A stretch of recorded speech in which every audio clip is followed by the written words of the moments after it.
Elissa is a communication, a voice and presence coach, and had reached out to me with regard to a masterclass that she's hosting for a much broader audience called Speaking Your Truth Doesn't Make You Unprofessional. And we became really curious about what this intersection looks like around speaking your truth through a disability lens. Elissa, if you want to introduce yourself and how you came into this work as a voice and presence coach. I really love the way that you offered that intro because it's very mutual, that I think especially having the conversation I want to have, and for me to understand how it overlaps with having a conversation about disability and advocacy around making sure that we speak to, because of course that's my work, is speak to diverse abilities in the workplace. I'm really interested to hear input from you in this community too. So just to give you a little bit of a background to me, I'm a theater kid. That's my background. If we go far enough back in time, which you don't even have to go that far, I've been a theater person, trained in acting, dancing, and singing for my whole life.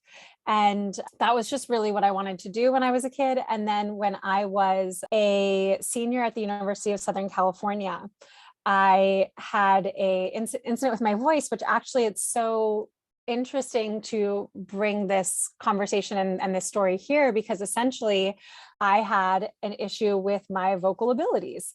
And what happened was I had a vocal hemorrhage, which is a fancy way of saying my vocal cords bled. I had severe onset of acid reflux. And I also had what it took me a long time to understand and discover, but something called muscle tension dysphonia, that's really a fancy way of saying clinically that muscle tension caused my voice to clamp up. And so I really lost my vocal stamina. I was put on vocal rest for a month by doctors. And because I had this health issue, I basically stopped performing at that point in my life. I was 21 years old and I had thought my career was going to go a certain way. I thought that I was going to move to New York, audition for Broadway. I was living in Los Angeles at the time. And instead, I pivoted to focusing on directing and ultimately voice teaching. And the reason I went into voice teaching, of course, is because I was like, okay, what just happened to me? I need to understand it. I need to help other people prevent it. And the other piece to the work that I do, and you said, Tiffany, when you introduced me, I call myself a voice and a presence coach. So there's like the specific voice vocal health piece. If you look at my area behind me on the bookshelf, I have a larynx model and a skull and a skeleton. I use all of this to help people understand the physiology of the body and the voice, but also a huge part of the work that I do that was ultimately something I needed to understand for myself was understanding the human nervous system, because our nervous system regulates our state of presence. And when it comes to speaking or communicating or authenticity or confidence or speaking our truth in any given situation, oftentimes, in addition to any physiological ability to actually make sound happen, the other thing that's going on is we need to regulate our nervous system state to actually be in a comfortable state to be able to communicate. If we're not in a comfortable state, or even further, if we're not in a safe state to communicate, there's a whole cascade of things that happen that include our voice feeling like it's going to clamp up. We feel like we don't have the breath support to be able to speak. We may feel like we don't have the physical bodily capacity to just want to even be in the situation.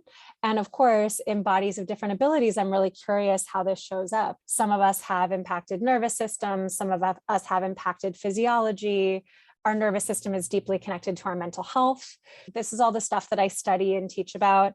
And I bring in a lot of different philosophies. My approach is always very integrative. So my background includes theater and singing, voice pedagogy, speech science, Ayurveda, yoga, Vedic philosophy, all sorts of different things. I want to bring in Elissa with an A. Introduce yourself and share a little bit about who you are and what caused you to be interested in this conversation. Hi, I'm Elissa with an A.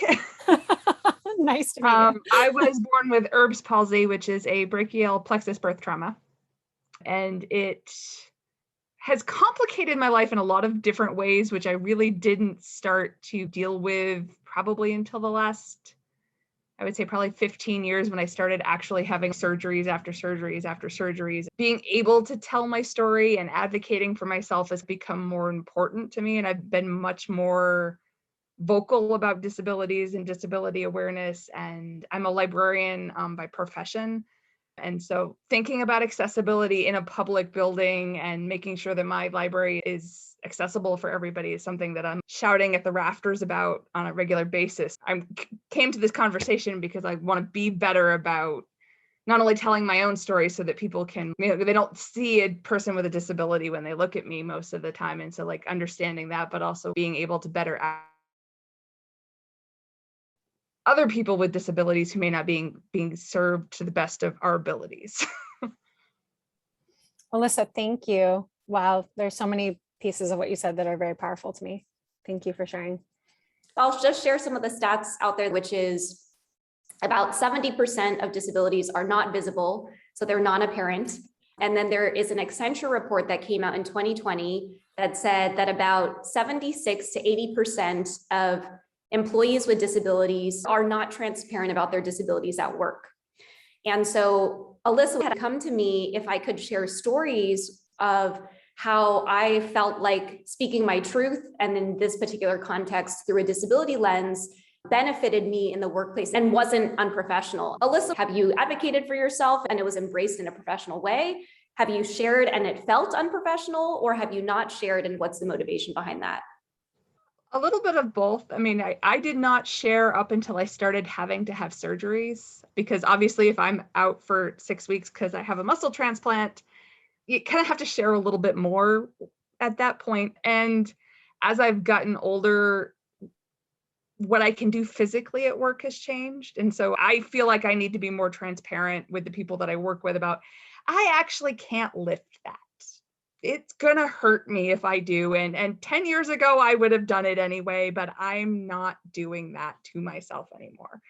So all of my coworkers know that I have a disability. I actually have coworkers that run around and yell at me about doing things they don't think I should be doing. So the flip side of being honest about that is I now have like 15 mothers. Which is a little bit frustrating because I am a grown adult. I do know my own limitations. I do push them, but I do know my own limitations. Sometimes it's hard because I had major back surgery a couple of years ago. And part of that was my surgeon said I really shouldn't be sitting as much as I sit. So he asked that I get a standing desk if I could. So I went to work and I said, my surgeon is saying I need a standing desk. Is this possible? And I had to jump through all the hoops for the paperwork, for the medical stuff, for the accommodation to get the, and now like, because I did it and several people saw how like beneficial it was. Now standing desks are starting to appear in other administration offices. And I'm like, they didn't have to jump through all the hoops. And I don't begrudge them that, because like universal design, good for everybody. I hate having to be the person with the disability who has to advocate for the universal design that then is other people just get without having to like, and it sounds horrible to say, I know that, but I'm like, why do I have to fight to get the universal design? So I personally haven't needed any accommodations in the workplace. I spent a long time navigating in a non-disabled where I learned how to type with one hand, and exactly like you said, Elissa, doing things that I probably shouldn't have done. I remember I was in investment banking and I was carrying like 50 pitch books, which weighed a lot because they're on fancy paper. When we come to a point where your surgeon or your doctor is telling you like, hey, you can't sit that much, then you kind of get a permission slip to say, I need to go advocate for my accommodations. But then what we're also noticing is that if you can present as a non-disabled person, we're not advocating for ourselves. But then on the plus side of that, what we are seeing is that Elissa was able to model for a lot of other employees at the library that they could advocate for a standing desk as well. That's what I think people are missing a little bit with this speaking your truth doesn't make you unprofessional, is when you're able to model that for other people, then it creates an environment that invites other people to advocate for what they need as well. I'll respond a little bit. I really appreciate everything you're both saying. It's so helpful to have this conversation. And the more I'm having conversations like this, the more I realize that I think we're in a really pivotal moment in human history in terms of truth speaking and in terms of what topics are allowed to be discussed. So part of what I heard you say is that as one of the first people in your workplace stepping up and advocating for what you need, which ultimately actually becomes something that's better for a whole group of people, I think I hear a certain amount of frustration. I wrote down the phrase, why do I have to be the one? Why do I have to be the one to do this? Yes. Frustration that I have to be the one to get all the medical paperwork and then nobody else has to provide the medical paperwork necessary to get a standing desk. They're just buying them now. Right, exactly. Which, by the way, the desk I'm sitting at right now is a standing desk because I'm one of the people who has hopped on board and I'm like, this is great. I can stand up and teach and I can sit down and teach. As the world is changing, which really is especially to our benefit, those of us who need any form of accommodation. And by the way, I don't categorize what I've been through with my voice as a disability, but if I were to go back into certain environments that I have been in the past, like performing a show 6 to 8 times a week, I would have to be transparent with the stage management team, et cetera, and be like, look, I have certain limitations as far as my vocal stamina. These are the things I need. And actually, this is a huge conversation I have with people in the performing world, because really, I think people don't realize how athletic voice use is and how we all need some support around making sure that our voice doesn't tire out. So for those of us who are on the cutting edge of advocating for whatever these things are that we need, I think it's actually super important to acknowledge that it's very likely that frustration will come up. And that's actually part of speaking your truth, because in addition to the act of speaking your truth and saying, hey, I need this accommodation, it's another level of truth speaking to be like, hey, whether at the time or later, it's really frustrating that I had to work so hard for that accommodation and now everyone's getting it and no one else is having to work so hard. This is part of the reason we give people awards, is to be like, wow, you did the really hard work at the beginning of making this thing happen. And now so many people get to follow suit. A lot of times the process of speaking our truth is just even being able to, in our own personal experience, inside our own psyches or at home with our friends or spouses, whoever, just say like, oh, this is really frustrating. If we can at least go to the place where we get to feel acknowledged that it's frustrating, even if it's not actually our boss being like, that was frustrating that you had to go through that, then there's a certain amount of vindication that I think we get to receive from that experience. So what I'm going to teach on Wednesday in the masterclass, because we can sit around and talk about these issues and what's wrong with the world all day long, what's wrong with the ways in which we're currently supposed to be professional. But also what I'm very interested in always is, okay, when we say speak our truth, what does that mean and how do we do it? And just having very concrete capacity to actually do that work. The process of speaking your truth involves understanding your feelings on all levels. And that includes physically what's going on in your body, sensation-wise. That includes thoughts that are processing in your head. That includes emotions that are happening, with which a lot of times we've been trained that emotions are supposed to stay out of the workplace. And it includes desires, things that you want to ask for. So when we understand that all of those things are feelings that we're going to have as humans, and we get to at least acknowledge it for ourselves and then potentially acknowledge it with our colleagues, our bosses, et cetera, I think that's when we start to feel like we're really being seen and heard. We talked a little bit about microaggressions, and I would acknowledge that the frustration that Elissa felt could be a little bit of a slight and a little bit of a microaggression. And so I was curious if you could talk about why speaking your truth is so important with regard to these microaggressions that are happening pretty much on a daily basis, because we are living in an ableist society. Absolutely. I'm very glad that you brought up that topic. It's so helpful to label these things as microaggressions. Something that has really helped me understand what kind of impact a microaggression has is it's like a marble being placed on top, on top, on top, and the weight of it adds up. The weight of it really, really adds up. And a lot of times we can uncover something as a microaggression by going into our brain and being like, what are the shoulds in my professional life? What are the, I should do this, I should do this? Because even those, even if someone's not like aggressively imposing a microaggression on you, if you walk through the doors of your workplace, which many of us aren't doing these days, but just for the sake of argument, if you walk through the doors of your workplace and now I should adjust my voice in a certain way so that I code switch into the accepted vocal patterns. I should adjust my expectations. I'll give the example you gave, Tiffany, about if someone asks me to carry heavy things, I should not speak up and say, like, I'm not able to do that. I'm not able to lift these things, et cetera. I should not even acknowledge that I have the disability that I have. We talked in our last conversation, Tiffany, about the incredible stigma around mental health, because of course, I think so many employers and people think that if I'm transparent about whatever is going on with my mental health, that it's going to affect and impact my ability to do my job, which pretty quickly makes the employee feel like, okay, my job's at stake if I'm transparent about this. So all of these shoulds are actually like ways in which we're almost, there can either be something that's actually happening, or we're just keeping ourselves small in fear of the, consequences of a microaggression, like don't talk about that at work, carry this, etc. One of the examples that I think of a lot that can show up in terms of microaggressions is you're in a meeting and someone turns to you and says, like, you're going to do this. This is going to be your assignment. And we're just not given space for consent around why does that have to be my job? Maybe there's some sort of assumption around like, you should do it because you're the representative of X, Y, and Z in this room. When that type of thing happens, going back to those levels of feeling, it's really important that we acknowledge what's going on. So I actually will talk us through it right now. If you experience a assumed or actual microaggression, ask yourself in that moment when you get small or the thing happens, what reaction do you have in your body? What sensation comes up in your body? Is it like my heart flipped over type energy? Is it my belly turned? Is it my hackles went up? I know we don't necessarily have hackles as human, but it felt like the hair on my neck stood up. What is the bodily reaction you have?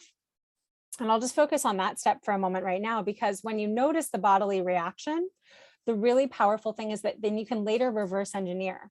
So something that you might not have even realized was bothering you or felt microaggressive, in the future, if you know that you get this like sensation of tingly, like my hair is standing up on the back of my neck energy, then next time you maybe notice the tingly back of your neck energy and you didn't even register that something not cool had happened in your workspace, you can be like, wait, why is the hair on the back of my neck standing up? My body is telling me something might be off. What feels off about this to me? And we can start to unpack the layers of like, wow, I've been acting in this way for such a long time where I don't speak up when someone asks me to carry something that I really honestly probably need to be transparent is not something I should be doing. My body is telling me I'm uncomfortable. This is a moment for me, an opportunity for me to go, okay, there's something I want to share. That doesn't feel good. It's not something I'll be able to do moving forward. And I just wanted to let you know. One of the things that we chatted about was how to adapt this in the context of being in a disabled body. We talked about sensations or lack thereof. At least for me, I know I'm doing a lot of work now to try and come and get recentered and regrounded in my disabled body, but I had disassociated for a long time. So I'm wondering about doing that check-in with your body. Because also some of us who have certain types of disabilities experience pain in our bodies all the time. And so maybe we don't want to connect in that way. Tiffany, go back and forth with me if you would for a little bit here, because it helps me to know what you have a much wider lens on the disabled community and what the variations of what people are dealing with. I think it's really important for me not to generalize right now and say like, this is what we do, because each body is different and certainly each disability is different. So for instance, I've talked about the nervous system to a large degree. Of course, there are people whose nervous systems are impacted. And you mentioned pain, and pain is one way that the nervous system can be impacted. If we have continual cues of pain from a certain region of our body or a certain system in the body, then that's something that of course we would start to dissociate from. It's a survival technique. And also, what's more, if something's constantly present in our body, then it is not necessarily going to give us the most nuanced information about what's going on in the present moment. So I'll go to something that a somatic teacher said to me at one point that I think is really, really powerful, which is in any given moment, if we're sitting here breathing as human beings, then there is so much going on that is right in our bodies and a lot less going on that is whatever word you want to use, like wrong. I don't love that word, but it isn't working as optimally as it could, or isn't necessarily as the standard design is. If there's so much going on that is right in a human body, then that means there's so much that we can pay attention to that will indeed give us lots of cues. For instance, if someone knows that their left leg is going to send them a pretty consistent signal that they're familiar with, then maybe that's not the place that we pay attention to when we're going to this place of noticing sensations in our body. So perhaps the question, a more nuanced version of the question could be like, what is currently the most prominent novel sensation in your body, like new sensation in your body? We will get a lot of information at all times from all parts of our body. And it may indeed be the sensation that you're really, really familiar with, that you feel often. That also can give you information. But if we ask ourselves, what's going on in my body that feels new or different to me, that's probably going to give us a lot of information. That was super helpful. I just finished reading this book called The Body Keeps the Score. But because my particular disability is the result of a traumatic event, I'm also understanding and trying to learn and be compassionate that trauma can get stored in my body in places that isn't my disabled arm. And so for me, it's also saying it's okay that trauma is showing up in this random part of my body that isn't related to where the actual trauma happened. But I do like this reframing of saying, what is a new sensation that is coming up when these slights or these microaggressions are happening? We use the word dissociation, and the opposite of dissociation is reassociation. And that's really the process that no matter what body I'm dealing with as we're going through this process, it's a reassociation process. It is a process of going like, what in my body, psyche, soul is going on that it is currently safe for me, comfortable, okay for me to reassociate with, so that I have more information about what's going on for me right now, so I can speak up and advocate for myself. And a reassociation process does not mean that you need to like turn the knob all the way up to 100% and fully reassociate with every corner of your body in that moment. I think for any human being, that would be completely overwhelming. But to start to just reassociate, tap into and pay attention to different corners and layers and parts of our human body is really, really powerful for getting more information about what's going on with us.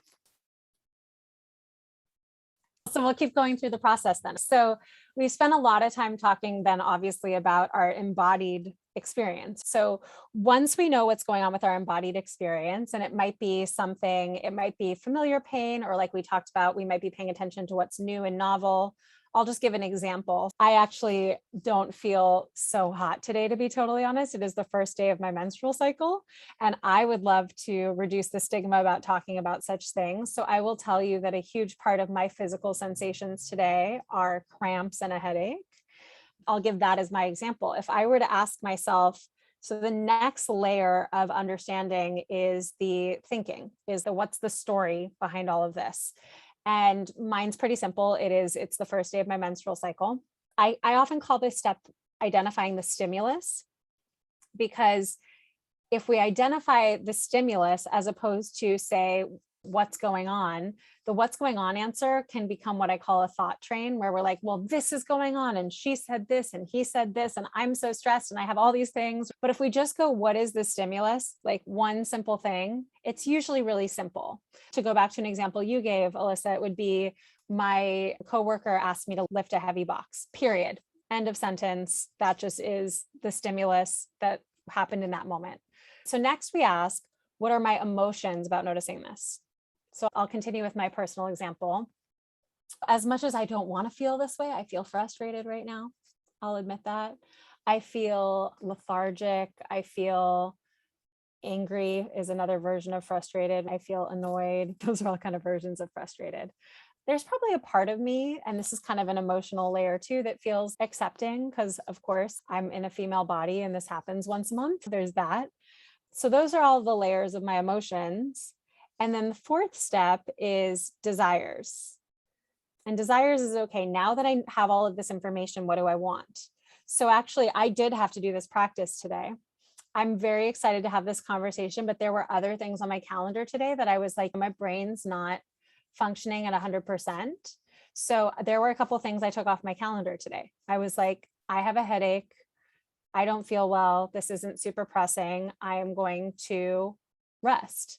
And then the question I can ask myself is, depending upon who I'm communicating this information to, do I say it's because I'm on the first day of my cycle, or do I not say that it's like, is that relevant or useful information for them? In most cases, just because I feel comfortable and want to destigmatize the issue, I did share. I was like, it's the first day of my cycle. I even put it on Instagram Live today. I was like, I don't feel well. I'm going to tell you this and do an experiment and be like, if I speak my truth about this, will you think I'm less professional? And then the cool thing is, and people responded and were like, no, I don't think you're less professional. A lot of female-bodied people I know also don't feel well on the first day of their cycles. I think it's really interesting that in the process of identifying really clearly what's going on, we then can, of course, ask the questions like, is this relevant? Is it necessary? Is it safe to say it? If I jump to a little bit more of a charged example, let's say that there's a cognitive processing issue and someone who has been transparent about that cognitive processing disability that they have is being asked to meet a deadline that they just know they're not going to be able to meet. Okay, so let's model what that person might do if they go through the series of questions that we talked about in their head. They go, okay, right now I feel like all of my skin feels tingly and my hair is standing on end. And I think it's because I just got given a deadline that I know I can't meet. And it makes me feel afraid. It makes me feel sad. It makes me feel ashamed. It makes me feel overwhelmed, all of these things. And what I really want is to not lose my job is usually what it really boils down to. I really want to retain my job. Now, we have a lot of choices about what we would actually say. You don't owe anyone the information about anything that you don't want to share about. But even just to come into a conversation with your boss and say, hey, out of everything you discerned for yourself about what's true, maybe all you do is you come in and you say, hey, I know that I won't be able to meet that deadline. In order to do a good job for you, I'm going to need this amount of time to be able to return work that I will feel really proud of. Can we please move the deadline to blank? And there's no further explanation that you give because you don't owe anyone that explanation if you don't want to give it. That's still a version of speaking your truth. And you were able to get there because you identified all the pieces for yourself and then also decided, I don't want to give that information because if I give that information about my cognitive processing, then I feel that my job might be at stake and I don't want to put my job at stake. I want to share something that I came across. There is a potential partner that we're working with who in their auto response to any emails, they write, I have ADHD, which comes with short-term memory and organization barriers. Please excuse any delays in my response. There are way too many communication platforms for me to keep up with. Please bump the thread and tag me in the email body if there's a delay. And I loved that. And I was curious if I want to give that claps.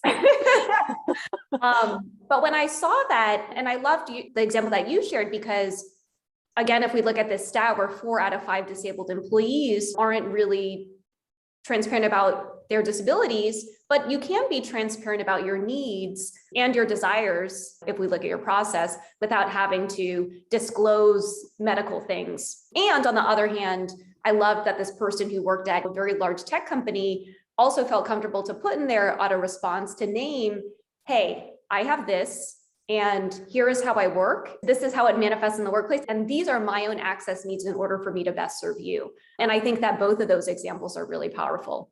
They are so powerful. And I think the difference, I always come back to this, and I know there is so much about this in Your Body Keeps the Score, which is really ultimately a book about somatic psychology and trauma processing. I think what it always boils down to is safety. So the question we can ask ourselves is, do I feel safe sharing this piece of information? And the tech company that you described and the situation you just described, Tiffany, is super inspiring to me.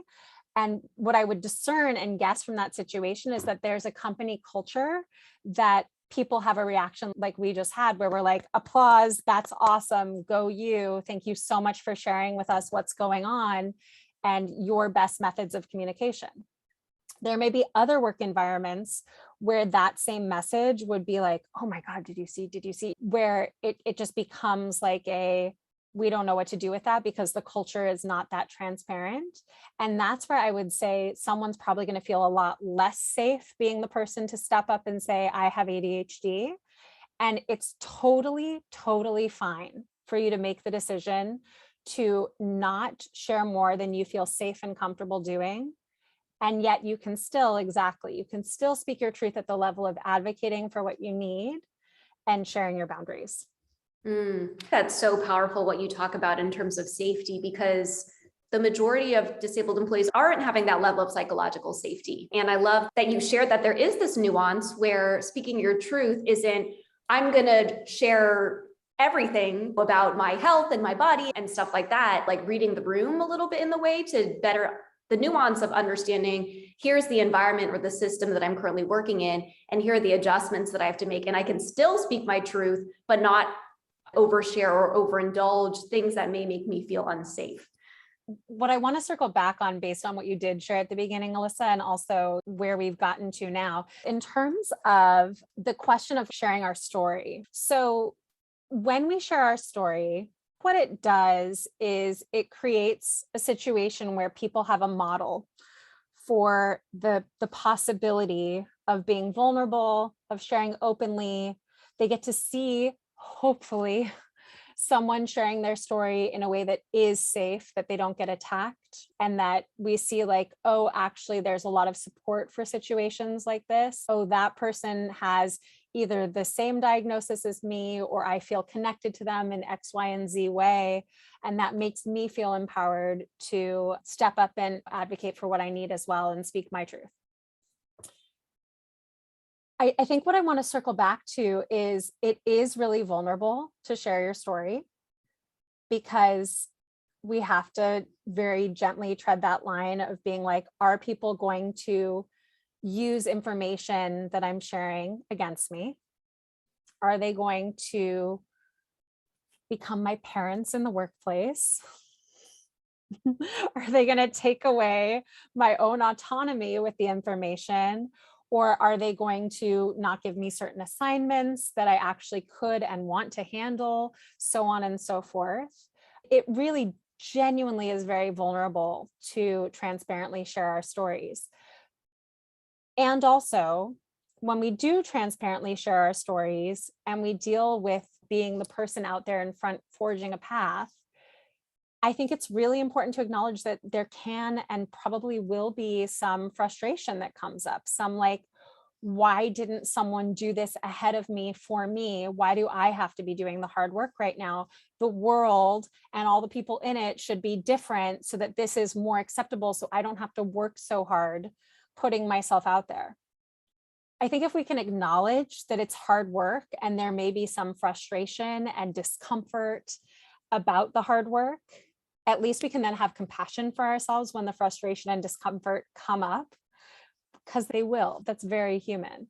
I sometimes, just in terms of thinking about family dynamics in my family and what's been passed down from generation to generation in terms of how we treat each other, and all of the work that I feel that I'm doing, and I think that our generation is doing around healing intergenerational trauma, I often in that realm come up against like, why didn't my parents X, Y, and Z? Why didn't my grandparents X, Y, and Z? Why haven't we gotten further with all of this work? Why is so much falling to me and my generation? And it's really reasonable to be frustrated. It's reasonable for those of us living on planet Earth right now, working to change some very large systemic issues that have been present for many generations. It's reasonable for us to be like, why didn't people who came before us, why didn't they do a better job?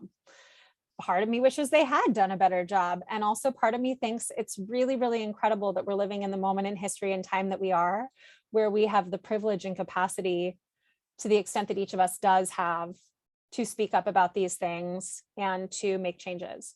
So anyway, this is really just advocating for the fact that when those shadow emotions come up, when those like yucky things come up about frustration and anger and fear and sadness, we don't think, oh, those are the bad ones that we need to get rid of so that we can be better people. We realize, oh, all of this is what I have to integrate to be in the body that I've been given in this lifetime, and to move forward and advocate for myself. And ultimately, once we have advocated for ourselves, we have more capacity to advocate for everyone around us. It is isolating that first time that you share your story. And a lot of the fears that I think come up within our community is exactly what you mentioned in terms of, are people going to weaponize my story? Is it going to come back to me? There are versions of my story that I've shared where I've used language that I would no longer advocate for using. The way I talked about my body was not very kind. And so one of the questions that we had gotten was, how do you navigate that? Where now something is memorialized in a way, in a video or something, and now you've changed.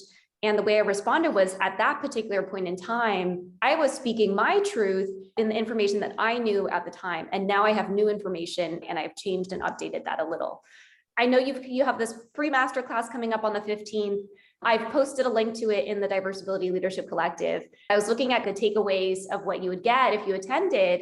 And this last bullet says, why doing the work to express yourself authentically will not only change your life, but also elevate everyone around you. I was wondering if you could talk about that, because again, many of our members in the DLC are trying to figure out, how much of myself do I share as I'm on this journey to become a leader or an advocate or an influencer within the disability community?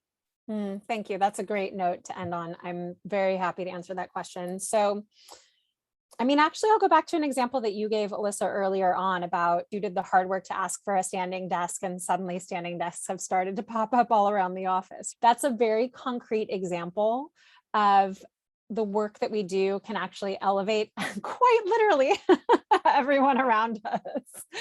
This is actually a principle that I've learned from Vedic philosophy, from the really ancient Indian wisdom that predates Hinduism and Buddhism. Essentially, and I'd call this stuff like truth with a capital T, like what is true in the universe. What we've been talking about for most of this time is like truth with a lowercase t. It's you sharing your individual truth, and your truth can be different from my truth, can be different from the next person's truth.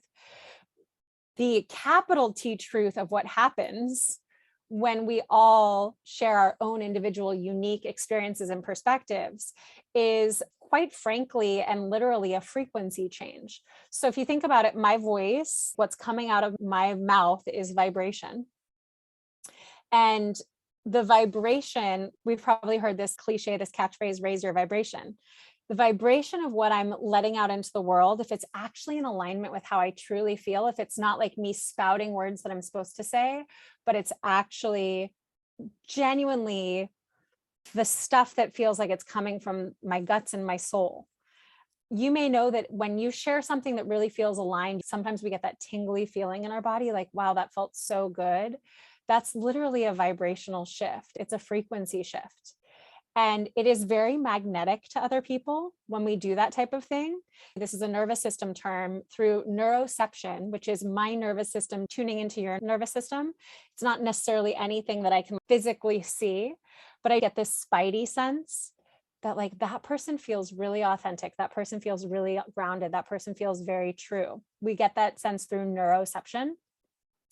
On a nervous system level, as in the cells of my body, makes me want to match the vibration of that, makes me want to be more authentic. To give another lens to how to speak about this, there's a book that many of us may know called The 4 Agreements by Don Miguel Ruiz. And the first agreement is be impeccable with your word. And if you read why Don Miguel tells us to be impeccable with our word, it's because it means that our inner life becomes in alignment with our outer life. And when we see beacons of people doing that around us, we just intuitively want to do it more too. Another thing to say that we talked about intergenerational trauma is, I think what we see when we see patterns happening throughout generations is we see that we actually learn most from what we're shown, not what we're told. Someone's state of being what they model for us is what we learn from the most.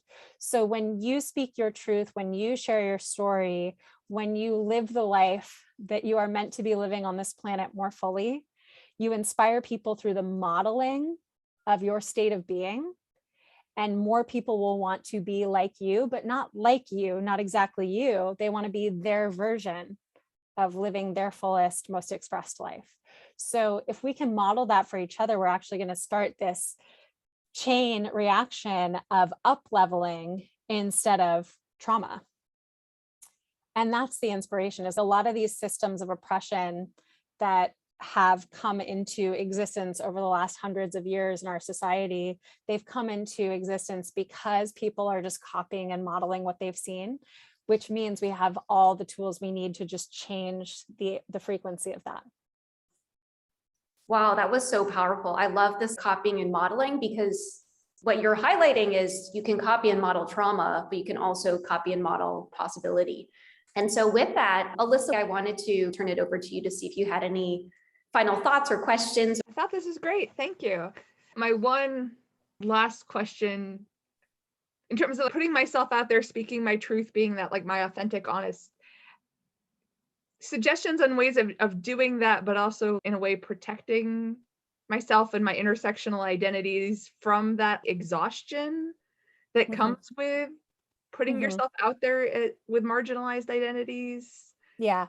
Always So having to do that heavy lift of the others around you. part of the reason I teach the voice body connection process, which is the 4 questions we went through, is so that you can get good at doing it over and over all day long. And what I would encourage is keep coming back to your body over and over. And that'll tell you in this moment, do I have the bandwidth? Do I have the resource to share right now? Or is now a time to protect my energy? When we get really good at checking in with ourselves, not every 3 months, but on a regular basis throughout the day, that's when we can start to understand, okay, right now, my bandwidth is that I can just take care of my own energy. And then we fill our own cup so that when we get called to the moment that there's an opportunity to speak our truth, and we have the capacity, the bandwidth, the energy to do so, then we can do it in those moments. But speaking your truth is not spewing everything you could possibly say always, all the time. It's not. That would make you totally exhausted. I agree. So I think it's just about consistently checking in. The masterclass is happening on Wednesday, and it's the free intro event to an annual course that I teach called Authentic Voice Academy. So if folks want to join that class, that's why there's like a deadline right now. But this idea for me doesn't expire. So I'm happy to discuss it anytime. I feel like I learned a lot, and this was super enlightening for me. Thank you again, everyone. And we will see you back in the Diversibility Leadership Collective. Thank you so much for having me.